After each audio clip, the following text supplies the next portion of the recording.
82年前的1944年6月6日，当15万名盟军士兵登上诺曼底海滩时，他们面对的最大威胁并非滩头碉堡里喷吐火舌的德军机枪，而是更远处抛投炮弹的德军炮兵阵地。作为大西洋壁垒的一部分，德军在诺曼底区域布置了30余座炮台，其中有不少留存至今。荣格炮台位于黄金海滩和奥马哈海滩之间，距离海岸约400米，有4座钢筋混凝土炮堡，每座内部都有一门射程20公里的150毫米舰炮，周围是雷区、铁丝网、机枪碉堡，炮台顶部还有20毫米高射炮和探照灯。观瞄碉堡设在悬崖边，对海面与海滩一览无余。登陆前，盟军轰炸机刮杀了这里的表面阵地，但炮堡本身几乎毫发无损。盟军不得不派出数艘巡洋舰和战列舰抵近海滩，以近乎直射的方式击毁了一座炮堡，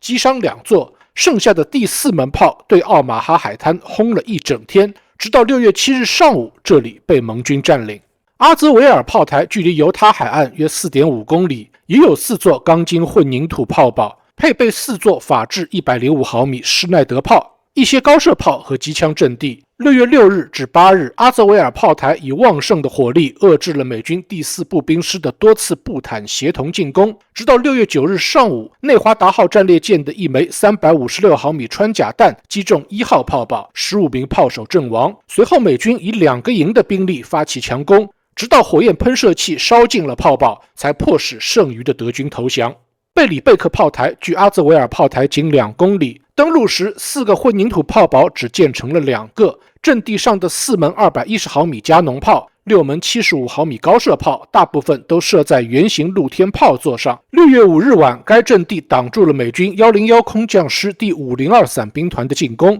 但所有露天发射火炮都被空袭摧毁，只剩下了已建成炮堡中的2门210毫米炮。这2门炮在6日上午的登陆战中一举击沉了美国海军科里号驱逐舰，随后遭到美军3艘战列舰的群殴，又被直接命中击毁了1门，但仅存的1门210毫米炮仍然对犹他海滩造成了重大损失。6月8日，美军第4步兵师一度占领了贝里贝克炮台的表面阵地，但德军召唤了附近德军炮台向自己的阵地开火，不仅打退了进攻，甚至俘虏了100多名美军。直到6月11日，弹药耗尽，德军才突围而出。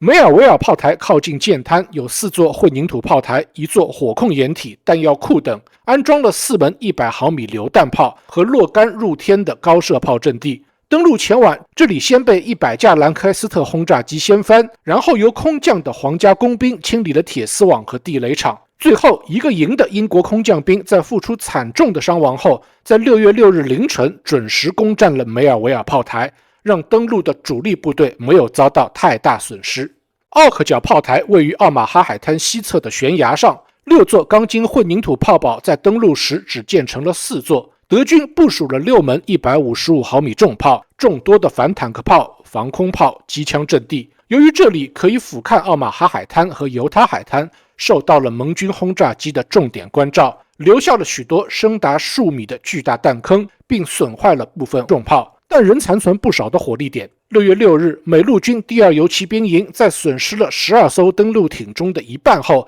才登上了奥克角悬崖下的海滩。然后他们通过绳索爬上了35米高的悬崖，又在短兵相接的堑壕战后占领了奥克角。此时225名游骑兵只剩下了90人。至今，驻欧美军仍然经常组织攀登奥克角的活动，也算是一种忆苦思甜、传承老一辈精神的教育吧。